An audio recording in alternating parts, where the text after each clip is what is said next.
Não posso ficar nem mais um minuto com você. Sinto muito amor, mas não pode ser. Moro em Jaçanã. Se eu perder esse trem, que sai agora às 11 horas, só amanhã de manhã.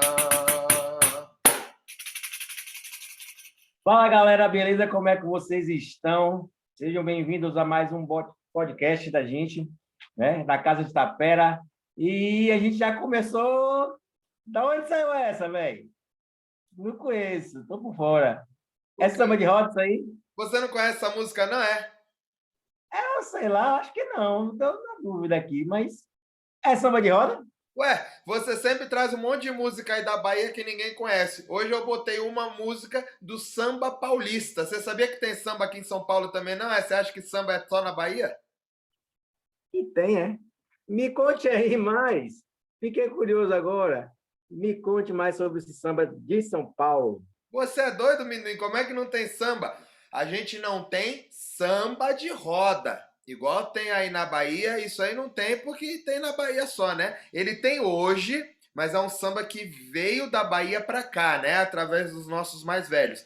Mas a gente já tinha aqui em São Paulo muito samba, na verdade, alguns redutos de samba em São Paulo, né? Muitos deles se fizeram depois dentro das escolas de sambas mais antigas, e antes desse processo das escolas de samba, você tinha inclusive esses fundadores das escolas de samba que faziam esses sambas mais antigos antes disso.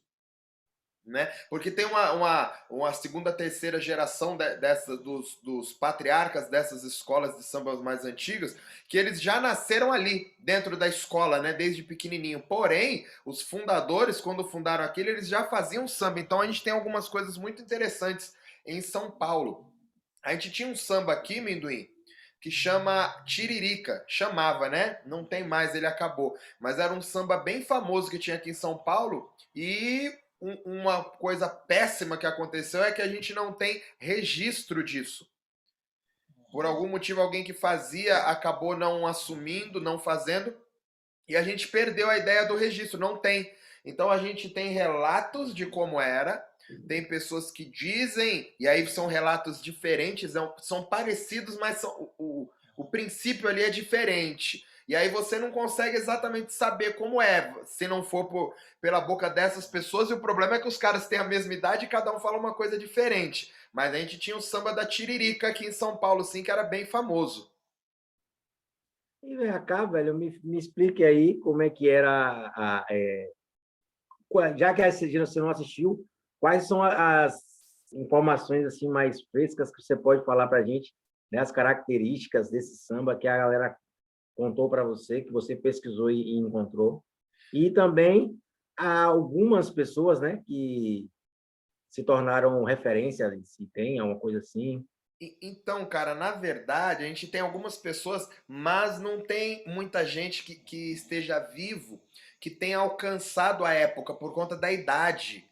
Então você tem algumas pessoas que eram pequenos quando acontecia ainda, e eles viam, mas a gente está falando de uma pessoa que tinha uma visão de uma criança de 6, 8 anos, né? Que aí quando ele fica grande, ele fala, não, mas isso aí tinha muito, eu entendo muito. Mas a verdade é que com 8 anos, por mais que você queira entender, não faz sentido você achar que você entende alguma coisa com 8 anos de idade.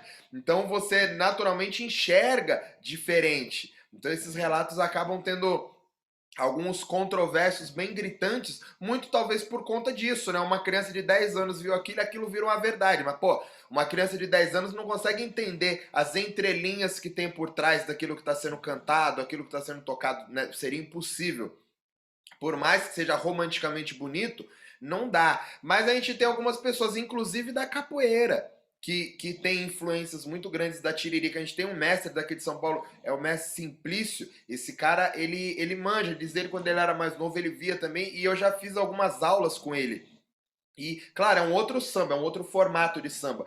Mas é uma coisa bem legal. O mestre Índio Mocambo também quando ele era mais novo, ele participava. Eu não sei se ele participava, porque como eu falei, por conta da idade você não consegue participar. Mas ele afirma que ele viu, né? Com o próprio pai dele participando. E era um samba diferente. Ele era um samba que ele também é muito parecido, aproximado com aquela primeira leva do samba carioca, porque ele é muito ligado nessa coisa. É um samba urbano, né? Isso já diferencia bastante do samba rural. Ele é um samba completamente urbano. E ele é ligado muito também nessa coisa do entendimento da malandragem ali do dia a dia. Isso é muito legal, porque ele traz um formato diferente. Daquele mesmo jeito que a gente tem a figura do malandro carioca, né? Vestido de terno branco, todo alinhado, chapéu branco, sapato branco, que jogava capoeira, não se sujava, que vivia ali no meio da malandragem. Esse samba da Tiririca é um samba nessa mesma linha.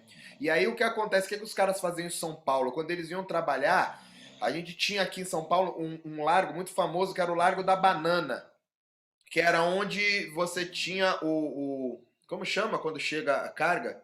Descarga. Você tinha descarga de Treinando, geral, treinando. de produtos em geral, inclusive de banana. E por isso o Largo da Banana, porque chegava uma quantidade de banana absurda, e você tinha aqueles caras para carregar, né? E descarregar esses caminhões que chegavam. Então, naturalmente, os caras paravam ali no meio e você tem o comércio. Então, você tem o cara que está descarregando, você tem o cara que está passando com outra coisa, vendendo uma comida para aquele cara que tá trabalhando. Você tem aquele cara que era o engraxate, que ele vinha com a caixinha de engraxate nas costas ali, com a caixa nas costas, e vinha no meio do caminho, ô fulano, não sei o quê, para dar uma engraxada. Então, esse processo acabou dando também nesse samba da Tiririca, que num primeiro momento ele acabou vindo ali no trabalho com que você tinha à mão, obviamente como todos os sambas, né? Ele não começa com um monte de instrumento formado, ele só vai acontecendo, né? As cantigas chegam num primeiro processo e depois o ritmo entra. Esse é o processo de qualquer coisa, né? E aí eles tinham isso. Então o cara batucava ali na caixa do engraxate, e aí diziam que o próprio movimento da escova no sapato ali do trabalho, do tchac, tchac, tchac, você já tinha um ritmo batendo, aí o cara já virava o cabo da vassoura, tinha uma palma de madeira ali, que a gente também tem no samba de roda baiano, você já tinha essa reprodução, até porque os caras que já tinham esse conhecimento do samba ali, eles eram sempre nordestinos ou descendentes, filhos diretos de nordestinos, né? Porque eles já tinham essa cultura. E aí você começa a reproduzir aquilo do seu jeito. Então isso aí acontece no largo, acontece na beira dos bares, acontece na beira dos botecos, e aí você começa a colocar elementos, né, de bloco carnavalesco. Então, depois, quando isso vai engordando, esse processo vai crescendo, você começa a ter uma caixa, por exemplo, e aí a caixa já dá aquele swingado diferente, aí bota ganzá, né? Aí você tem o ganzá entra de uma maneira diferente também, você vai compondo aquilo. A questão é que enquanto na Bahia a gente teve uma influência muito grande dos candomblés, né? E da própria viola, aqui em São Paulo e no Rio de Janeiro nós não tivemos. Nós tivemos uma influência dos blocos, né? Carnavalescos que depois acabaram se tornando blocos de escola de samba, que a gente teve na Bahia o processo dos blocos afro, correto? E isso influenciou muito essa coisa do carnaval, influenciou muito o samba, né? Na Bahia, apesar de que você já tinha o samba religioso, o samba feito na rua, ele vem com uma procedência, como que chama, rapaz? Não é referência, é uma referência talvez, um elemento muito grande ali daquele carnaval de rua de Salvador de bloco afro. O bloco afro influenciou muito a Bahia toda. E aí esse nosso samba que a gente tinha aqui, ele foi muito influenciado pelos blocos carnavalescos, que é um outro tipo de samba, sobretudo no ritmo, né? Os blocos das marchinhas de carnavalescas que você não tem na Bahia, em São Paulo aqui a gente tinha. E era o carnaval de rua que acontecia ao som dessas marchinhas. Então esses instrumentos foram incorporando ali ao meio. E aí, naturalmente, os passos da Tiririca é um passo mais ligado àquele malandro elegante. Então o cara ele vai dançar de uma maneira elegante, mais vistosa, mais pomposa. E você tinha também o desafio dos homens ali dançando. Então era um processo muito parecido com a pernada carioca e com o batuque baiano. Então rolava aquela coisa da comunicação que a gente fala do desafio, rolava literalmente ali da dança contra a dança, do sambador contra o outro sambador. Então era uma coisa que os caras iam dançando ali no meio e tinha um desafio direto nesse processo da dança. Então você não tem aquela comunicação com o tambor, da pisada. A parada é do desafio de um com o outro. Aí você tem banda, essas bandas todas aí que a gente tem na capoeira, inclusive as que não tem mais. E aí ela acontecia, ela não era toda igual, né? Você tinha muita tiririca também no interior de São Paulo. Nos interiores. Sobretudo Sorocaba, você tinha bastante coisa, assim, que é bem pertinho aqui de São Paulo. Mas naturalmente nos interiores ela acontecia de um jeito, e em São Paulo acontecia de outro. E aí quando eu tô falando sobre São Paulo, eu tô falando sobre o centro de São Paulo, né? E aí o centro de São Paulo, tudo que acontece aqui naturalmente é diferente. E essa aí é a nossa tiririca, amendoim. Poxa, legal. Aí, eu já mais um conhecimento, né? Que a gente explora. Isso é uma coisa muito legal. Acabam percebendo, Mesquita, algumas coisas que são parecidas, né? Cá na questão do samba no samba rural, né? Que diz que quando você falou ali do cara que vai no escovão, o outro pega a vassoura e tal, eu lembrei de uma fala que diz que existem três formas de fazer uma coisa: da coisa certa, da forma errada e do jeito que dá. Ou seja, os caras não iam deixar de fazer o samba por causa que não tinha a instrumentização. Acontecia muito isso no sertão, e em Santo Amaro também acontecia algumas vezes. As pessoas saíam e um balde de pegar água se tornava o tambor, a marcação do samba, e a palma da mão, as tabuazinhas, né? Que as pessoas ficam na mão batendo, o outro, às vezes, numa cabaça, e com isso as pessoas iam fazer o samba porque eles estavam se divertindo. Eles estavam naquele momento ali, eles queriam brincar, queriam brincar o samba e não tinha como fazer junto com a instrumentização. Por exemplo, acabou o serviço ou está esperando para uma nova remessa de serviço. Nesse meio tempo, eles pegavam ali e falavam um pouquinho sobre o assunto e cantavam um pouquinho um para o outro, né? E na hora que você falou, eu lembrei, falei, ó, isso é muito parecido com o que acontecia cá, porque às vezes a pessoa, eles além dos sambas, né, de pararem, fazerem o samba programado com todo o seu ritual e tudo, às vezes, outras vezes eles estavam simplesmente encontrava dois, três sambadores e virava uma brincadeira ali rápida. E o que tinha, o que dava para ser feito, eles iam fazendo na hora, iam improvisando e fazendo esse samba, né? Sim, para você ver a diferença dos rituais, né? Quando a gente estava falando da Bahia, a gente sempre fala sobre o samba rural, sobre a coisa de como acontece no sertão mesmo, né? Na zona rural. E é um processo que você tem ali, como você já falou mesmo pra gente aqui, você tem o cabo da enxada, o próprio instrumento de trabalho vai marcar o ritmo pro outro cantar. Nem sempre é um samba, né? Da maneira como a gente conhece, mas aquilo ali deu em um samba depois. Ele foi passando por processo de transformação. Porém, é um processo rural. Ele sai do mato e vai para a cidade.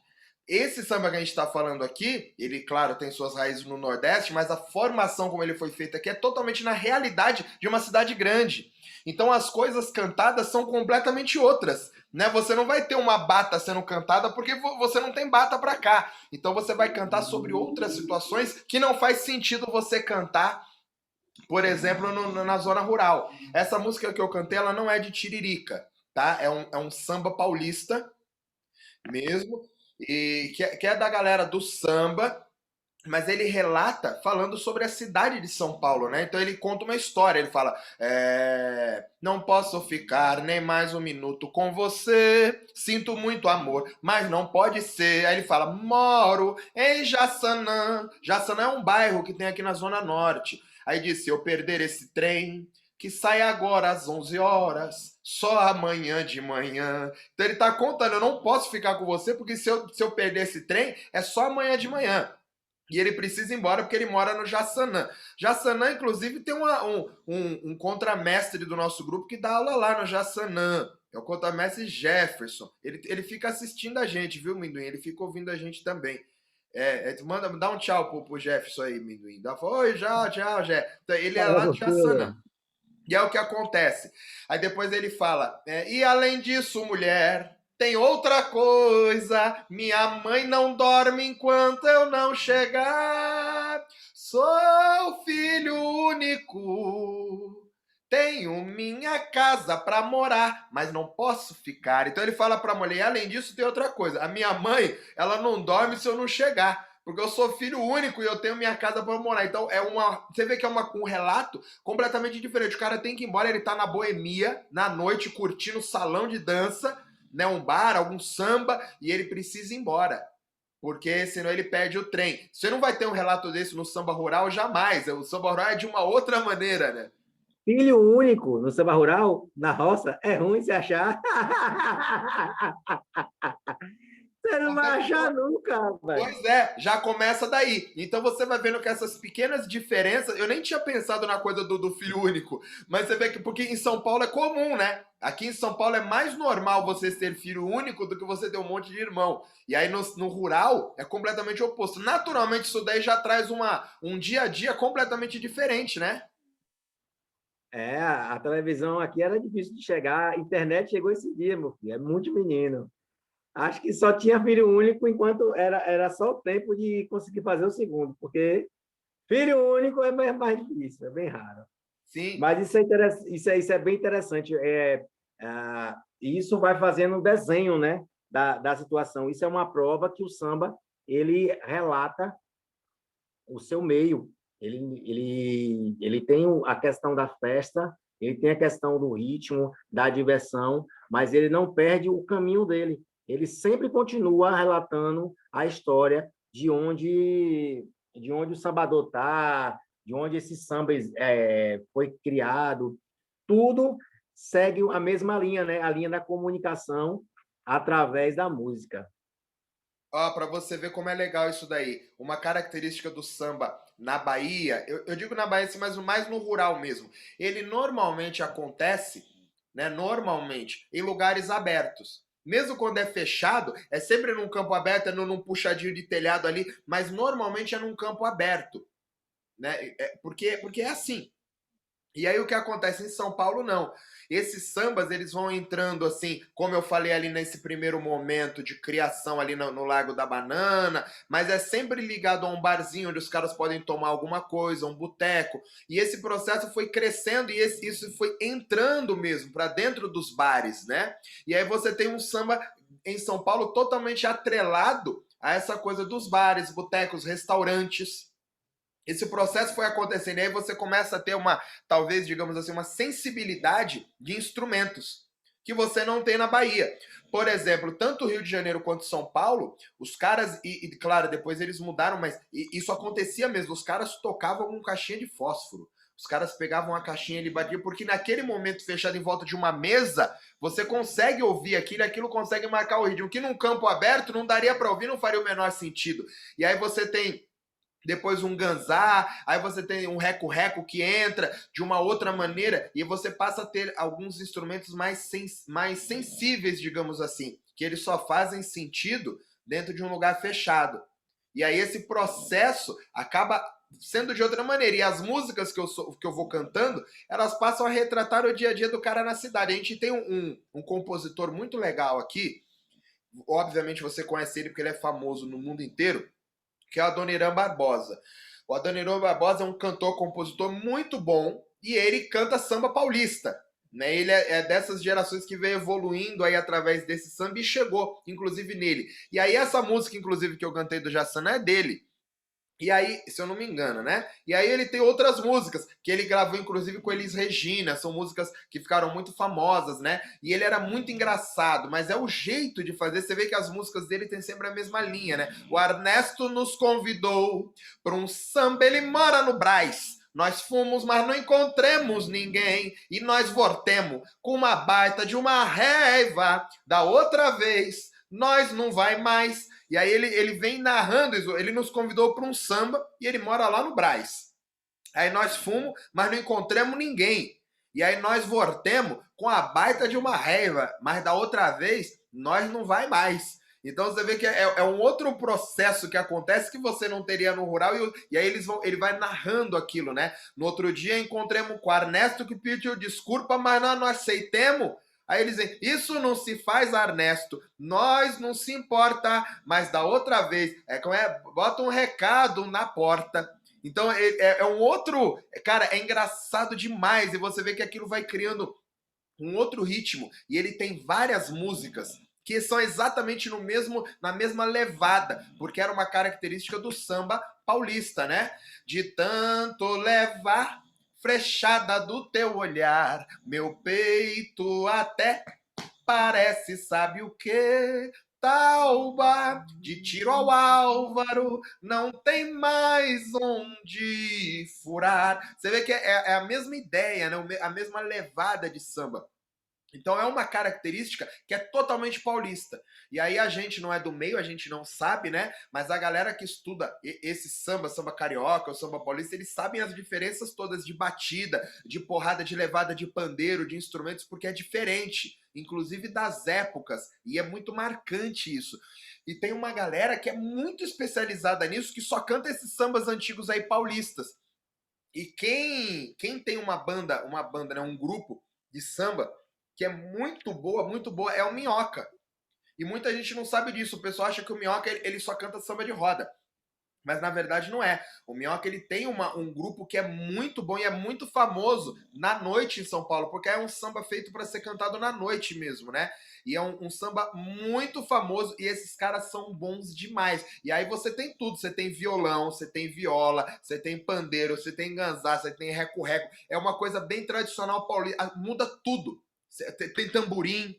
Você vê que e o Minhoca separa isso maravilhosamente, cara. Quando ele vai fazer samba chula, é samba chula que ele faz, é daquele jeito, é tradicional, pá. Quando ele vai fazer o samba paulista, é tradicional pra cá, é completamente outra coisa. Você vê ele cantando ali, é outro processo, e você tem que ter um culhão pra sentar com os caras ali na mesa. Porque não é que você faz uma roda, a galera vai sambando, é outra ideia. Mas para você sentar ali com eles na mesa, pegar instrumento ali, você tem que saber, não dá para você chegar e sentar, porque tem esse processo do respeito também do samba, de quem é você, que você chegou agora, você tem que ter sua caminhada. A mesma coisa que a gente tem no samba de roda, os caras têm com o samba paulista aqui, os caras levam muito a sério isso. E aí o Minhoca tem esse grupo que é legal demais, legal demais, legal demais. O grupo que ele tem de samba de roda, que eles têm aqui, que eles tinham com o mestre Ananias, inclusive, chamava Garoa do Recôncavo. Garoa do Recôncavo, porque São Paulo é a terra da garoa, né? Inclusive a gente tem um grupo de samba paulista famosíssimo, que é o Demônios da Garoa. Inclusive eu tive aulas de samba, né? De samba paulista, há muitos anos atrás, quando eu era moleque, com o Oswaldinho da Cuíca. O Oswaldinho da Cuíca é uma das referências de samba paulista, e ele, obviamente, é um dos caras que mais toca cuíca, porque ele é o Oswaldinho da Cuíca, né? E aí eu fiz aula com ele na General Osório, que é uma rua aqui do centro de São Paulo, que é reduto, inclusive, de samba. Samba e choro, né? Tem muito chorinho aqui também. De fim de semana rola muito isso. E aí, eles eram Garoa do Recôncavo, porque é Garoa de São Paulo da Garoa, e o Recôncavo, porque é o samba do Recôncavo. Então, o nome do grupo deles de samba de roda é Garoa do Recôncavo. Eu achei esse nome genial, incrível. E aí era Minhoca, Cândido, o mestre Ananias, e depois a galera vai trocando. Eles foram trocando, eu não sei hoje quem é todo mundo, eu sei do Cândido e do Minhoca, porque eu tenho amizade com eles mais por conta da capoeira, né? E aí, naturalmente, eles têm pessoas lá que não são da capoeira. Enfim, e eles têm esse outro grupo, que é de samba paulista, que chama Sem Vintém, que eu achei muito legal também por ser um grupo que toca na noite, voltado exatamente para essa ideia da malandragem da noite ali, que é o que representa esse samba paulista, e o grupo deles chama Sem Vintém. Cara, eu achei incrível esse nome também, e é outra coisa, é completamente diferente. Eu lembro que a primeira vez que eu vi as duas coisas, eu fiquei impressionado como é que o Minhoca conseguia fazer isso, cara, para se transformar, porque ele tá fazendo um e ele é incorporado, e ele não tem característica de um no outro. O Minhoca canta chula. A chula você tem que gritar mesmo lá no alto, é dificílimo. ele é outra pessoa. O Minhoca não tem característica nenhuma de samba de roda quando ele tá fazendo o outro samba. Ele se transforma, é outra pessoa, é outra coisa. A primeira vez que eu vi, eu fiquei assustado, cara. É legal demais isso. Isso é a parte legal, né, Mesquita? Porque aquilo que a gente fala o tempo todo, né? Para os alunos da gente, para os amigos da gente. A gente fala sobre essa incorporação do ritual quando a gente for fazer o samba, né? Cada samba com seu ritual, cada samba com sua maneira de cantar, forma de tocar e de participar, né? E você incorporar isso no seu samba no momento que você estiver fazendo, que é a parte importante. Às vezes a galera fica assim, mas isso e aquilo, aí a gente só faz separar, olha, isso é de samba chula, isso é de samba rural, isso aqui é do samba de caboclo. A gente vai só mostrando às pessoas onde é utilizado esse tipo de ritual. E ele faz isso, como você está falando. Preciso, quando for em São Paulo, você me levar num negócio desse aí para me ver como é que é, para me experimentar, tá? Prestigiar o Minhoca. E a ideia é justamente essa, a gente saber o ritual que a gente vai incorporar na hora que a gente for fazer o samba em si. Vamos fazer samba de quê? Samba de caboclo. Então, vamos todo mundo para o ritual de samba de caboclo. Não, hoje aqui vai ser chula. Quem sabe chula, senta e faz no ritual. Quem não sabe, participe e aprende, mas desde que as pessoas incorporem isso no seu dia a dia do samba, né? No seu dia a dia de roda de samba. Vou fazer isso hoje, vai lá e faz isso com excelência e não fica misturando, né? Porque eu acho que o problema maior é a gente misturar e que acabar perdendo essa comunicação que a gente está falando e que também existe essa comunicação de contar o dia a dia do paulistano no samba que você está falando. Existe cá na Bahia também o mesmo fato de contar como é o dia a dia do baiano, né, na sua lida e tal e tudo. Então, para a gente não ficar misturando muita coisa e perder o sentido, né, do que a gente está contando. Então, eu acho que isso é a parte mais importante, a parte mais difícil, né? E mais importante da pessoa saber, quando ela começar a fazer um samba chula, ele fazer um samba chula. Não ficar misturando com outras coisas, com outras fundamentações. E quando ele for para um outro samba, um samba de caboclo, um samba rural, ou uma chula, ou qualquer outro tipo de samba que ele venha assistir, ele vai lá e passa aquilo com respeito e com pureza, né, de ritual. Eu falei do Minhoca porque eu me lembro que eu tive um choque muito grande de ver ele se incorporar de um jeito e de outro, né? Isso que você está falando é muito legal com relação ao ritual, que não tem nada a ver, mas culturalmente tem. Porque, por exemplo, eu não gosto porque eu não bebo, né? Eu não bebo. Mas a verdade é que os caras, quando vão fazer samba, todo mundo bebe. Em todos os lugares isso. E o Minhoca, cara, ele não bebe. Tanto ele não bebe que eu nem sabia que o Minhoca bebia. Porque o Minhoca não bebe normalmente. Mas toda vez que ele vai fazer samba, ele bebe.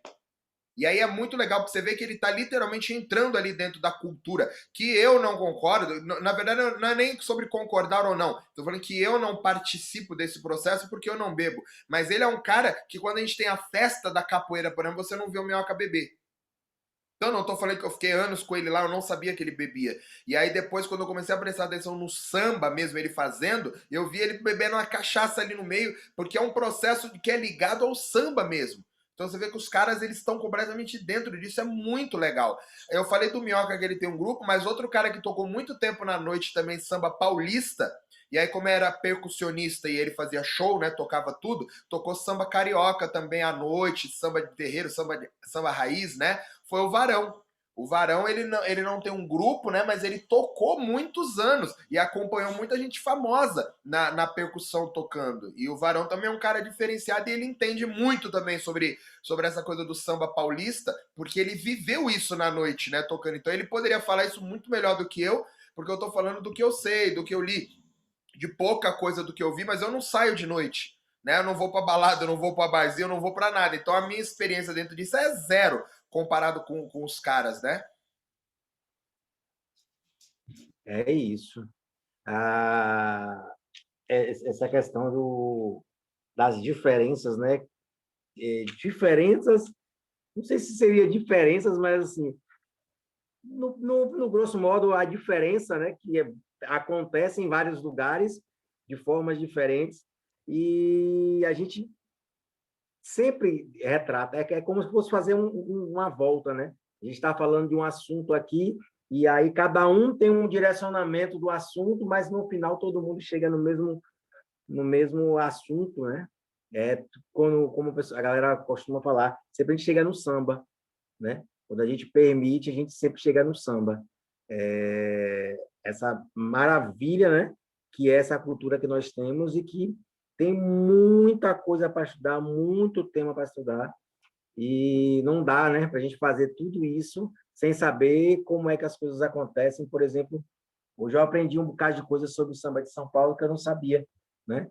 E é importante saber dessas coisas, até mesmo para eu poder enxergar algumas diferenças, algumas características e algumas coisas que são parecidas, né?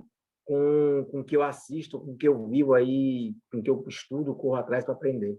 Isso é muito importante, é muito tema, é muita caminhada, a gente continua estudando e exercitando, né? Porque esse exercício tem que ser diário. Sim, eu acho que esse processo ele é o tempo todo de aprendizado para todo mundo, né?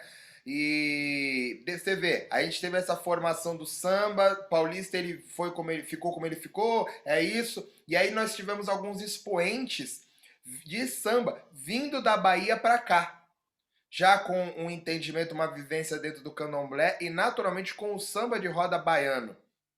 E aí quando eles chegam aqui, eles se deparam com aquele cenário desse outro samba existente.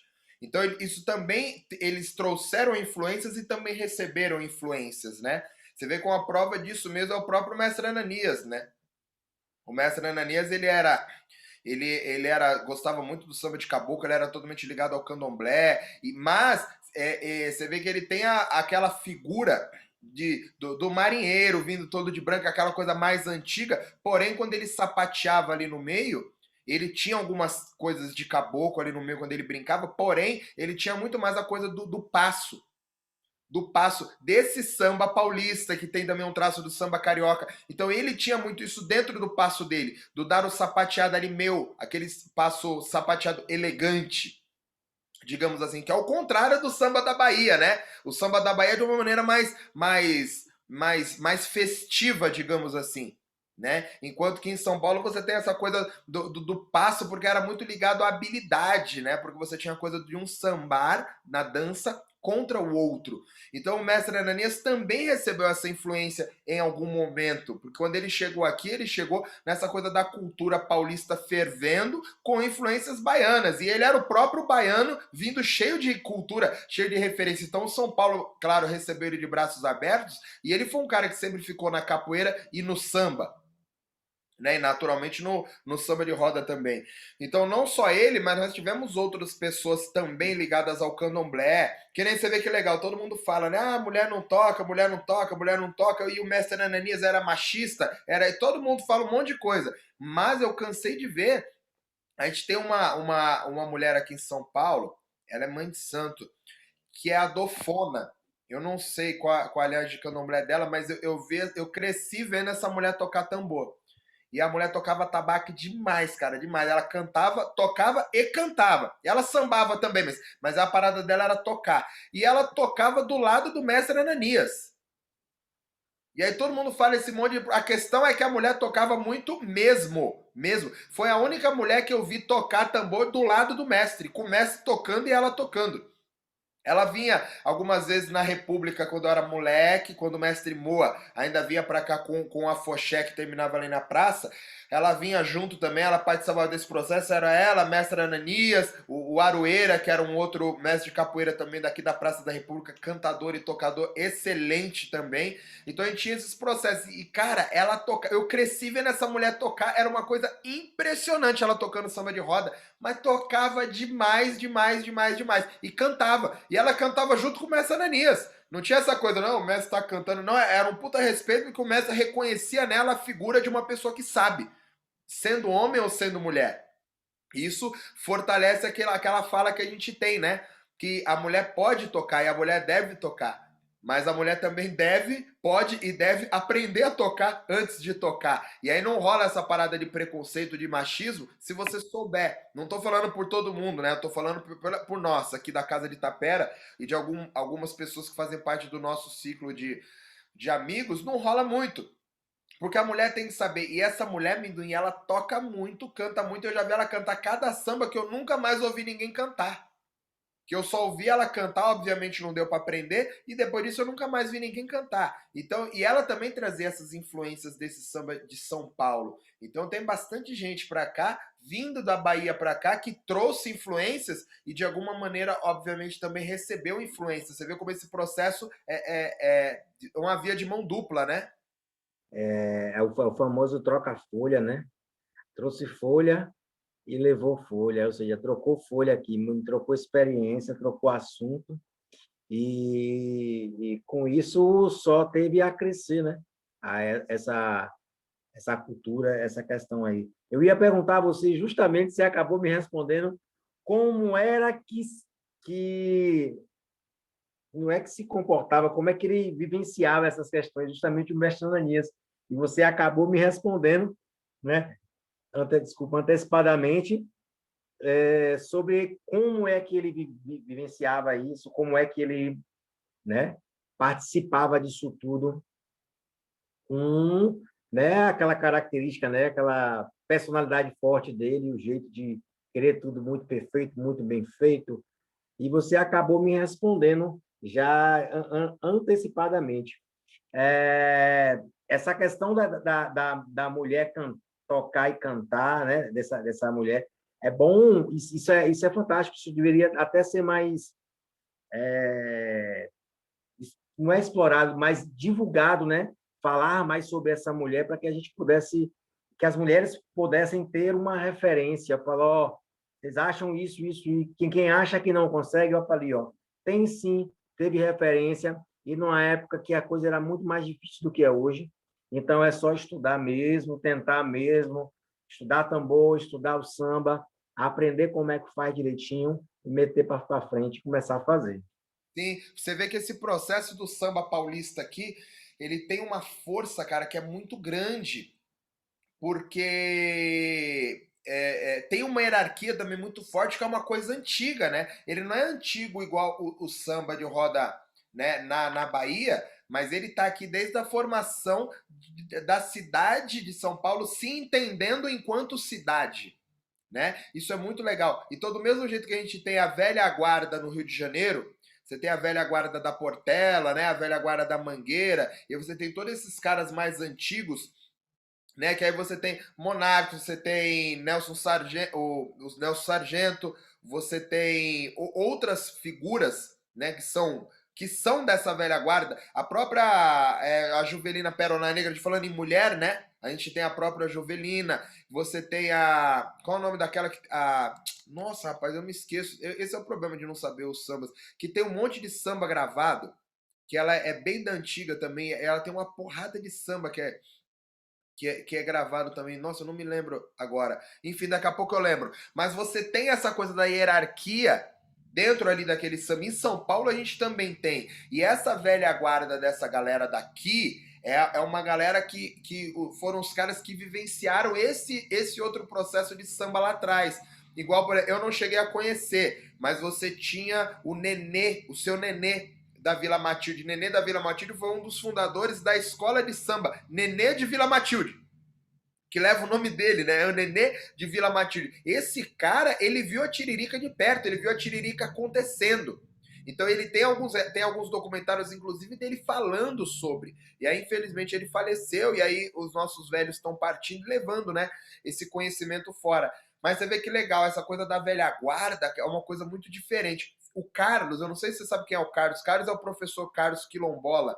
Ele é o cara que faz a percussão do CD Capoeira de Outra Maneira, que é o Danilo, o Carlos e o Félix. São os três do Capoeira de Outra Maneira. O Carlos é o negão que faz a percussão. Ele é meu amigo de infância também, junto com o Danilo. Enfim, o pai do Carlos, ele era muito antigo na camisa verde e branco, que é uma das escolas de samba mais tradicionais daqui de São Paulo. Eu não sei se ele era da velha guarda, porque eu não sei exatamente qual o processo de você ser da velha guarda na coisa da escola de samba, mas o pai dele era nego velho de samba, enfiado de samba, muito antes do Carlos nascer. O Carlos tem quase 40 anos, né? E o pai dele também faleceu há alguns anos, mas o Carlos, desde cedo, já cresceu naquele ambiente de samba, daqueles pandeirão grandão, dos caras de escola de samba mesmo, que roda pandeiro e faz show. E o pai dele era envolvidíssimo nessa galera de raiz mesmo. Ele não era da galera do samba, do oba-oba que faz show, ele era daquela velha guarda lá. E essa velha guarda da camisa verde e branco é uma velha guarda muito considerada no samba em São Paulo. Então você vê que não é à toa. O Carlos hoje tá no Capoeira de Outra Maneira, toca, faz percussão, tá na capoeira, mas não é à toa. Tem uma ancestralidade ali dentro dele também, que de uma maneira ou de outra tá sendo mantida. Eu não sei até onde o pai dele contou para ele, até onde o pai dele viveu com ele, o que ele realmente vivenciou, mas tem um processo aí do samba paulista, né, vivo ali dentro dele, que agora está se moldando e se mantendo vivo dentro de um processo artístico. No caso do CD do Capoeira de Outra Maneira, que não é de samba, mas é um CD de capoeira que, na minha opinião, é um dos melhores CDs que já fizeram de capoeira de todos os tempos, porque musicalmente falando, né, é um trabalho musical incrível.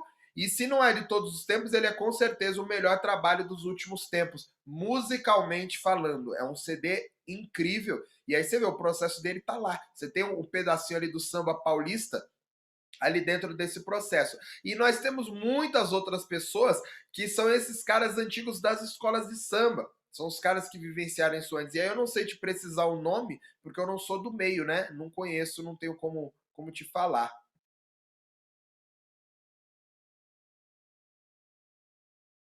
Você tá sem áudio, Minduim. Você ficou sem áudio. Precisa abrir o áudio para falar. Isso. Mas não, velho, desculpe aí. A cultura, ela acha seu caminho, né? É que nem água, não tem como... Você só segura ela até a hora que ela quer. Quando ela resolve ir para frente, não tem quem segure. A cultura, já dizia Mateus Aleluia, né? Ela é viva, ela é pulsante, e com isso ela nunca se limita a nada e nem a ninguém. Ela sempre vai somando e caminhando, agregando e caminhando.